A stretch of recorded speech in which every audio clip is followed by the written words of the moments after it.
Ce sont des Allemands, eux aussi. Oh oui, mais je peux gérer. Très bien. Voici le plan. Je vais me tenir là et leur demander s'ils veulent quelque chose à boire avant la guerre. Ne mentionnez pas la guerre. Il y a un demi-siècle, Fawlty Towers a redéfini la comédie britannique. C'était vif, absurde et inoubliable. Mais derrière les rires se cachait un mystère que personne ne pouvait tout à fait résoudre. Pourquoi l'une des plus grandes séries télévisées a-t-elle disparu après seulement 12 épisodes? Et pourquoi une seule scène filmée en 1975 suscite-t-elle encore des débats des décennies plus tard? Aujourd'hui, à 85 ans, John Cleese révèle ce qui s'est réellement passé dans la scène qui a annulé Fawlty Towers. Ce n'est pas l'histoire d'une annulation, c'est l'histoire d'une création, d'un épuisement et du moment où la comédie est devenue trop controversée. Le silence avant le rire. À 85 ans, John Cleese se retrouve dans un monde bien plus calme que celui qu'il a autrefois dominé. Le temps a ralenti le rythme de ses journées, le tonnerre des applaudissements remplacé par le doux tic-tac des souvenirs dans un bureau rempli de reliques de sa carrière. Pendant des années, les fans et les critiques sont revenus sur la même énigme. Pourquoi Fawlty Towers, salué comme le zénith de la comédie britannique, n'a-t-il duré que 12 épisodes? Pourquoi un tel phénomène s'est-il arrêté au moment même où il réécrivait les règles de la télévision? Les théories abondent. Épuisement artistique, désaccord créatif ou caprice excentrique de Cleese lui-même. Il a passé des décennies à parer les questions par des demi-vérités, écartant les spéculations par un humour sec ou des haussements d'épaules dédaigneux. Il avait expliqué que l'histoire avait suivi son cours, que lui et Connie Booth avaient terminé ce qu'ils avaient entrepris. Mais le temps, réalise-t-il maintenant, n'a pas effacé les raisons les plus difficiles, celles qui se nichent dans le cœur et n'ont relâché leur emprise qu'avec la vieillesse. L'écho familier des rires dans sa mémoire est plus doux maintenant, plus distant, comme si le monde qui rugissait autrefois pour Basil Fawlty s'était estompé en un murmure. Les murs qui résonnaient autrefois de chutes de mots et d'applaudissements ne retiennent plus que le silence de la rétrospection. Il a posé les scripts sur son bureau, éteint la lampe et, pour la première fois, a permis à ses pensées de revenir à la fin et non au début. Dans le calme, sa voix a trouvé une nouvelle honnêteté. Il est temps de révéler ce qui n'a jamais été dit auparavant. La naissance de l'hôtelier fou. Les graines de Fawlty Towers ont été semées dans l'endroit le plus improbable qui soit, un hôtel à Torquay. Au début de la célébrité des Monty Python, Cleese et l'équipe des Python recherchaient un hébergement simple, mais ce qu'ils ont trouvé était une étude de l'étrange. Le propriétaire de l'hôtel Glen Eagles, Donald Sinclair, était un excentrique aux proportions légendaires. Les clients étaient prétendument traités comme des intrus, chaque interaction étant empreinte de suspicion. Sinclair avait un talent étrange pour transformer l'hospitalité en une forme de guerre psychologique. Les clients étaient accusés de vol, ridiculisés pour leur accent, et soumis à un tirade s'ils osaient demander du pain grillé au mauvais moment. Là où d'autres voyaient de l'impolitesse, Cleese voyait de l'inspiration. Il est resté, observant les accès de colère erratiques et les routines particulières de Sinclair. Ici, réalisa-t-il, se trouvait la matière première d'un personnage capable d'incarner les névroses et les contradictions de la société britannique. Basil Fawlty est né de ces observations. Un homme piégé par ses propres insuffisances, aspirant toujours à la dignité, mais constamment anéanti par son tempérament et sa vanité. Lorsque le premier épisode a été diffusé en 1971, les téléspectateurs ont été confrontés à une série qui défiait les conventions des sitcoms. Fawlty Towers était implacable dans son rythme. Chaque épisode était un crescendo d'incompréhension, de joutes verbales et de chaos croissant. L'hôtel lui-même est devenu un autocuiseur. Chaque client était une nouvelle variable, chaque interaction un désastre possible. Cleese et Booth, sa femme de l'époque et co-scénariste, ont insisté sur un niveau de détail et de précision qui frôlait l'obsession.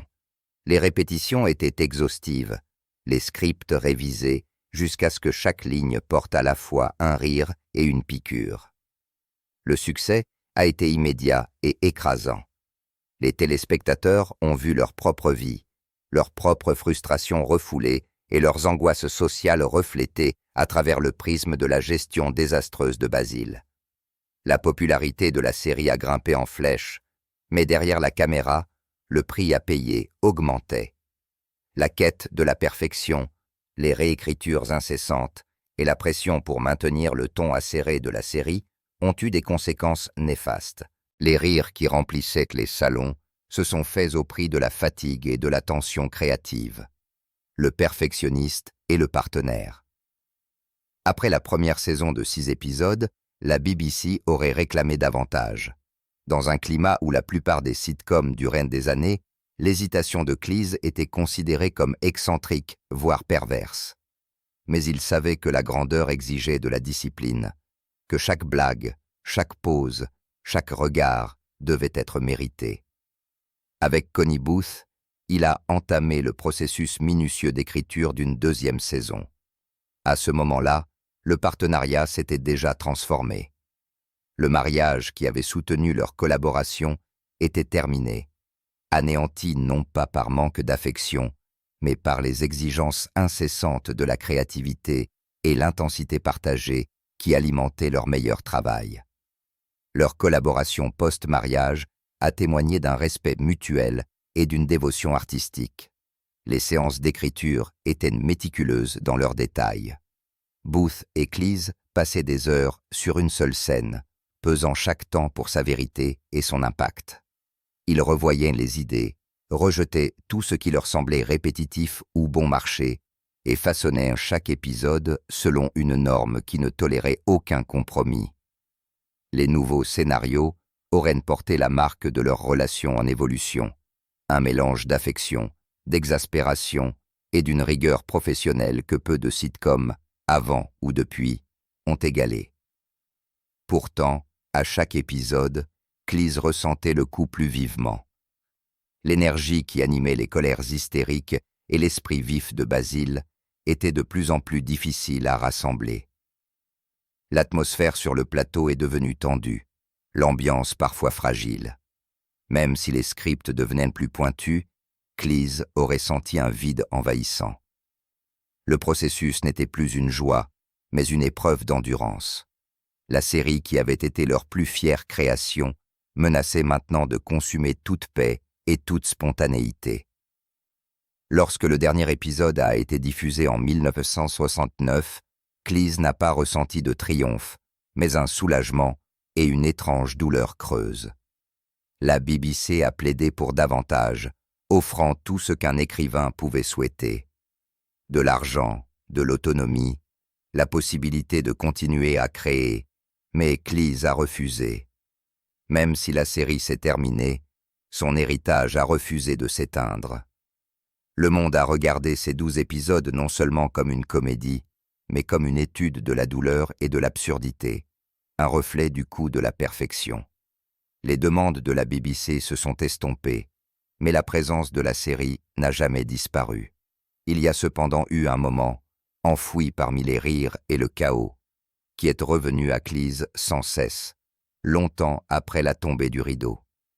C'était une scène ni tragique ni triomphante, juste un éclair de vulnérabilité, un instant où le masque a glissé et où quelque chose de réel a été aperçu derrière les yeux de Basile. Ce regard fugace est devenu pour Cleese la véritable fin de Fawlty Towers. Pas une chute de mots, pas des applaudissements, mais le calme après la tempête, le silence avant le rire, la scène qui a tout défini. L'épisode s'appelait « Les Allemands ». Il a été diffusé à l'automne 1975, vers la fin de la première saison de Fawlty Towers. À une époque où la télévision britannique redéfinissait les limites de la comédie, John Cleese, déjà un vétéran de l'humour subversif, avait écrit quelque chose de plus pointu que ce à quoi la plupart des téléspectateurs s'attendaient. Le script était une satire à l'état pur, pas une célébration des préjugés, mais une lampe chirurgicale pointée dessus, exposant l'ignorance et les dangers de la nostalgie. Lorsque Basil Fawlty aurait aboyé « Ne mentionnez pas la guerre », c'était à la fois un ordre et un tic nerveux. L'agitation d'un homme désespéré de paraître maître de la situation alors qu'il était complètement dépassé. En quelques mots, Cleese a évoqué les absurdités du déni d'après-guerre et les blessures persistantes d'une nation pas tout à fait prête à faire face à sa propre histoire. Ce qui a fait perdurer la blague, ce n'est pas seulement son intelligence, mais sa résonance. Les téléspectateurs de toute la Grande-Bretagne se seraient reconnus, eux et leurs parents, dans les gaffes de Basil. Les rires qui ont éclaté dans les salons étaient des rires de reconnaissance, pas de complicité. L'ignorance de Basil était la cible, pas la vérité. La blague fonctionnait parce que tout le monde comprenait que ne pas mentionner la guerre était une sorte d'autodérision britannique, une volonté de se moquer de la tendance nationale à cacher la gêne sous le tapis. Mais la satire, de par sa nature même, dépend du contexte, et le contexte est une chose fragile. Cleese savait dès le départ que ce qu'il faisait marchait sur une ligne. Basil Fawlty n'était pas un monstre, mais un miroir. Chaque malentendu, chaque faux pas était enraciné dans l'aveuglement du personnage, son incapacité à voir le monde au-delà de ses propres peurs et préjugés. Pourtant, la satire peut changer sous les pieds de ceux qui la manient. Au fil des ans, ce qui était autrefois lu comme une caricature de l'intolérance risquait d'être mal interprété, un danger que Cleese a vu même dans le succès précoce de la série. Malgré cela, l'épisode a été instantanément acclamé. Les journaux l'ont salué comme courageux et inflexible. Les téléspectateurs ont adoré le chaos, les jeux de mots, le sentiment que rien n'était sacré, sauf la vérité, sur la folie humaine. L'expression « ne mentionnez pas la guerre » est entrée dans le lexique, répétée dans les pubs et les salles de classe. Un slogan qui a même survécu au contexte de la série elle-même. Pour Cleese, les applaudissements étaient mêlés d'anxiété. Il comprenait peut-être mieux que quiconque que le rire est glissant et que le sens peut être perdu dès que le public change ou que l'histoire tourne.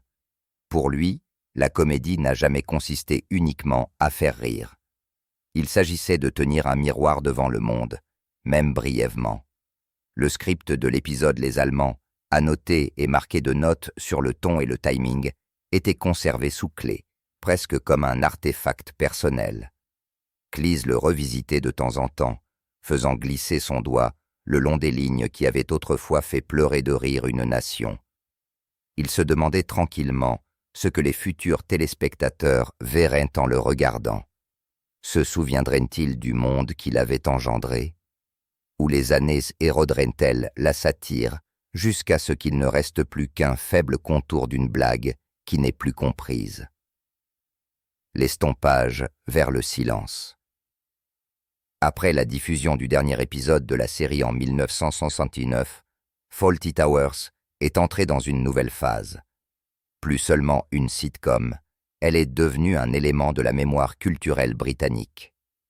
Les rediffusions ont attiré des millions de personnes. Les répliques de la série se sont glissées sans effort dans les conversations quotidiennes. Les enfants ont grandi en imitant les gestes de Basil. Les fans citèrent la série lors des mariages et des veillées funèbres, sur les terrasses des stades de football et lors des conférences universitaires. Pour Cleese, cependant, l'ombre de Basil Fawlty s'est alourdie chaque année qui passait. Les journalistes n'ont jamais cessé de poser la même question. Pourquoi s'arrêter après seulement 2 saisons? Lors de panels et d'interviews, Cleese a offert l'explication polie selon laquelle lui et sa co-scénariste Connie Booth avaient raconté toutes les histoires qui valaient la peine d'être racontées, que continuer risquerait de diminuer ce qu'ils avaient créé. Mais la vérité plus profonde était plus compliquée. Les rires que Fawlty Towers a générés, malgré toute leur chaleur, étaient devenus quelque chose qu'il avait du mal à contrôler. La manie de Basil, l'énergie autodestructrice et l'anxiété implacable ont commencé à s'infiltrer dans la propre vie de Cleese. L'appétit du public pour davantage semblait insatiable, et avec lui est venue la pression des attentes, celle d'être à la hauteur d'une norme qui semblait impossible à dépasser. Pourtant, Fawlty Towers est resté, à la fois un monument à sa créativité et un poids qu'il ne pouvait jamais tout à fait déposer. La perfection, a-t-il constaté, est une arme à double tranchant. Elle ne laisse nulle part où aller, plus rien à dire. Il regardait rarement les épisodes ou acceptait les invitations à en discuter en profondeur. La série était derrière lui, ou du moins, il essayait de le croire.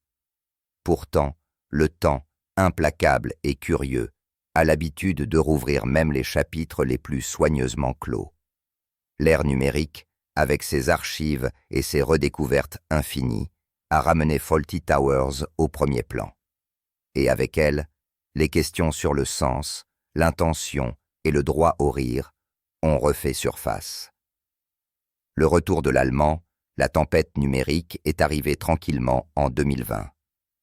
Au milieu d'un été déjà marqué par l'anxiété et le jugement mondiaux, les services de streaming auraient commencé à réévaluer les anciennes séries en les mesurant à l'aune de nouvelles normes de sensibilité et d'inclusion.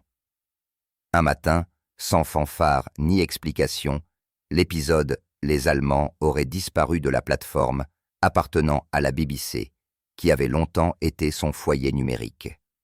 Le silence était plus choquant que n'importe quelle déclaration aurait pu l'être. Pour beaucoup, c'était une note de bas de page dans un débat plus vaste sur les médias et la mémoire. Pour Cleese, c'était un moment de jugement personnel.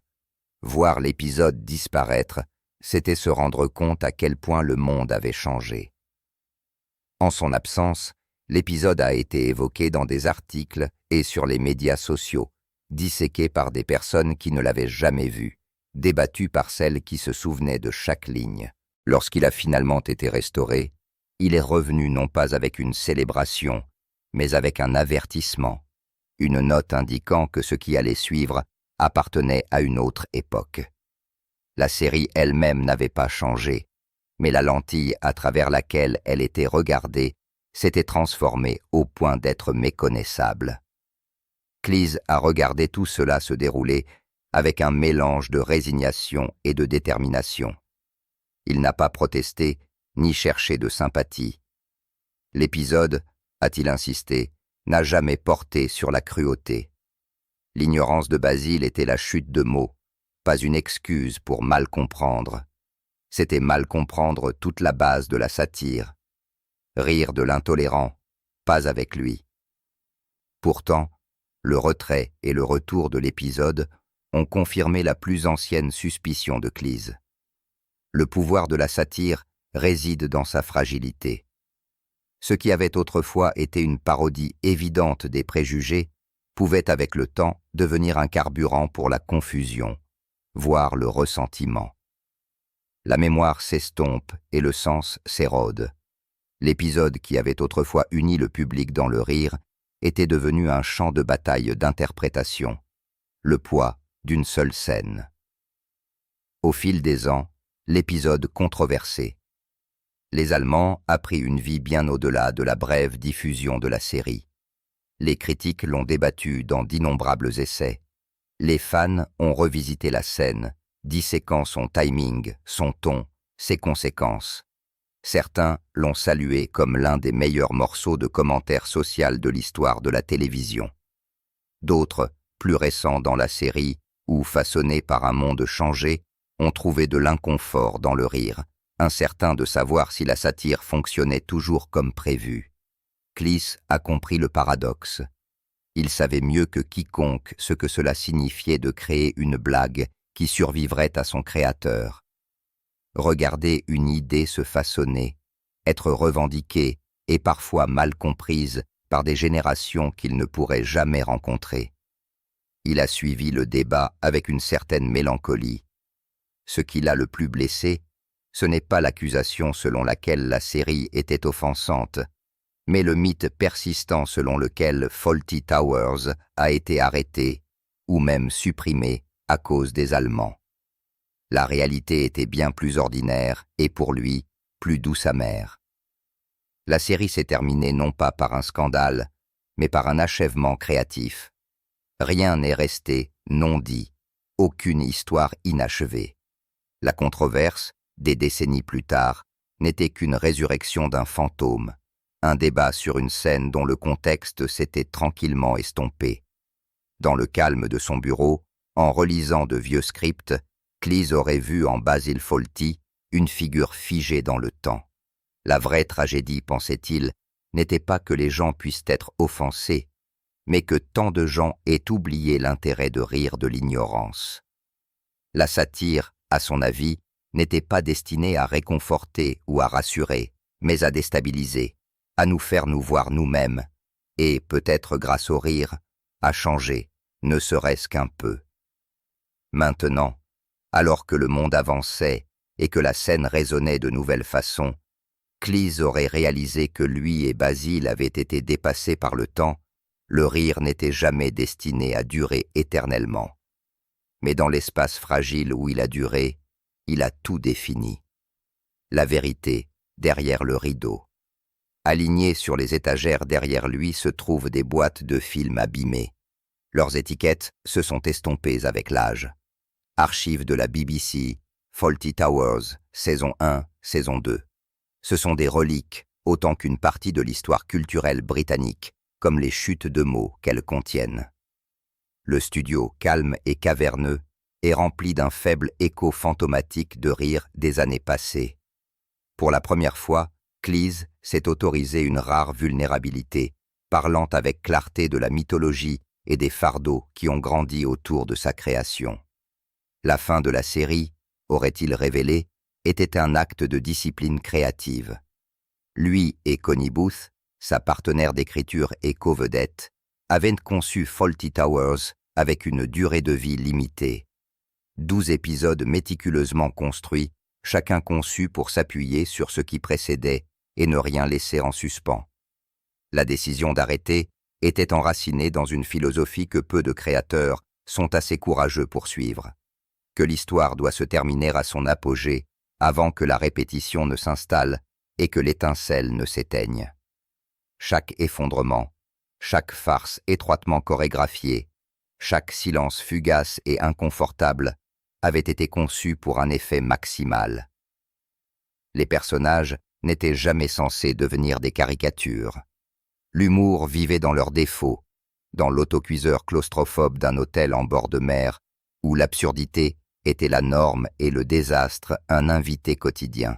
Le risque de continuer, a insisté Cleese, aurait été de diluer quelque chose de rare, de voir Basil Fawlty sombrer dans la parodie, de voir le bord qui rendait la série si spéciale s'adoucir dans la routine.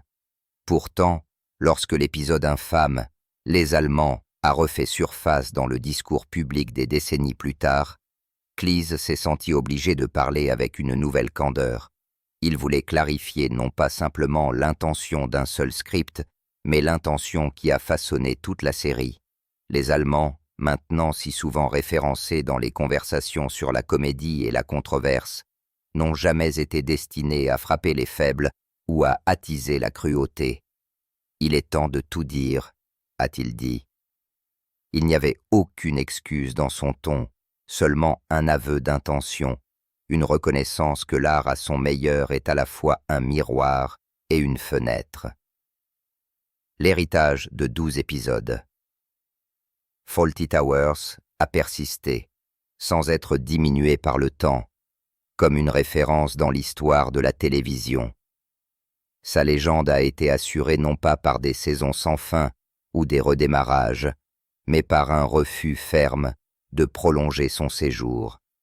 Les 12 épisodes, chacun une tempête autonome de personnages et de circonstances, restent intacts. Il n'y avait pas de bande perdue, pas de suite longuement annoncée qui prenait de la poussière, pas de tentative de moderniser ou de monétiser ce qui était déjà complet. C'était une œuvre définie autant par sa retenue que par son chaos. L'absence de Cleese du rôle de Basil Fawlty n'était pas une marque d'amertume ou d'épuisement créatif, mais d'une sagesse rare. La BBC n'a pas tué Fawlty Towers. Elle s'est terminée, comme toutes les grandes choses, parce que ses créateurs ont senti le moment où le silence était plus puissant qu'une autre chute de mots. Le dernier épisode a été diffusé, et le décor a été démonté, et le temps a pris le relais. C'est ce silence, ce refus délibéré de revisiter le passé, qui a donné à Fawlty Towers sa longévité. La série est née de l'inconfort de Cleese face aux fictions polies et alimentée par sa volonté d'explorer l'imperfection humaine. Elle s'est terminée de manière appropriée, dans un moment de silence qui parle plus fort que jamais.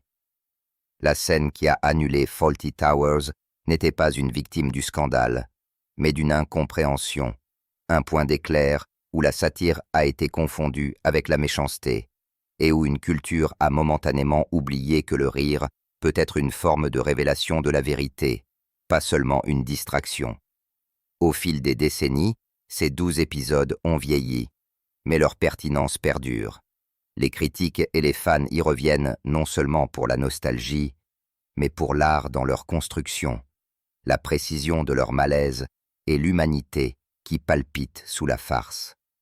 L'héritage n'est pas celui de la controverse, mais celui de l'artisanat, la dernière réflexion. Dans les années calmes de sa vie, John Cleese est devenu un archiviste non seulement de la comédie, mais de ses propres souvenirs. Il s'est déplacé dans les couloirs bruyants des studios de la BBC, les loges vides et les salles de montage faiblement éclairées, ressentant à la fois le poids et la légèreté de tout ce qu'il a autrefois créé. Il a compris avec une perspective que seul l'âge peut apporter, que l'art évolue avec son public. Les répliques autrefois accueillies par le rire peuvent maintenant susciter l'inconfort. Les blagues autrefois louées pour leur audace peuvent maintenant être disséquées pour leurs implications. Cleese était inflexible à ce sujet. Il savait que chaque grande œuvre finit par faire face à l'examen minutieux d'une nouvelle ère. Mais l'intention reste un désir de provoquer la pensée, pas la douleur, de lutter contre le déni qui paralyse les individus et les sociétés. Il se surprenait encore à sourire devant de vieux extraits, le son des rires enregistrés remplissant des pièces vides. Pour Cleese, Fawlty Towers est moins un héritage qu'une chose vivante, sa pertinence croissant à mesure que les temps changent. Elle est un symbole de la plus haute aspiration de la comédie, être intrépide, imparfaite et résolument humaine. La beauté de Basil Fawlty ne réside pas dans ses accès de colère ou ses gaffes, mais dans la façon dont ces gaffes illuminent des vérités inconfortables sur la fierté, l'insécurité et le désir de dignité dans un monde indifférent. Dans la lumière déclinante du studio, Cleese a ouvert un script abîmé, ses pages jaunies, mais toujours vives d'intention. Il a tourné les lignes familières dans ses mains une dernière fois, un sourire tranquille sur ses lèvres. Basil Fawlty a survécu, non pas à cause de la controverse, mais à cause de l'artisanat, du travail acharné et invisible d'écriture, de réécriture et de la connaissance précise du moment où il faut s'arrêter. Alors que les lumières du studio s'éteignent, les mots de Cleese s'attardent, fermes et impénitents. Cette fois, le récit de son histoire et de celle de Fawlty Towers est complet. La vérité, façonnée par le but et préservée par la retenue, se révèle enfin sans déguisement. Pendant 50 ans, le public a ri, s'est disputé et s'est interrogé sur la vérité derrière Fawlty Towers, mais peut-être que la vraie histoire n'a jamais porté sur la scène ou le scandale. Elle portait sur l'homme qui l'a construit et le poids du génie qui l'a suivi, alors que John Cleese réfléchissait au chaos, au rire et au silence qui ont suivi. Une vérité est devenue claire. Chaque chef-d'œuvre laisse derrière lui un mystère. Alors, qu'en pensez-vous? Fawlty Towers a-t-il vraiment été annulé, ou John Cleese y a-t-il mis fin de son propre chef? Partagez vos réflexions dans les commentaires. Merci d'avoir regardé cette vidéo avec nous et à bientôt dans la prochaine.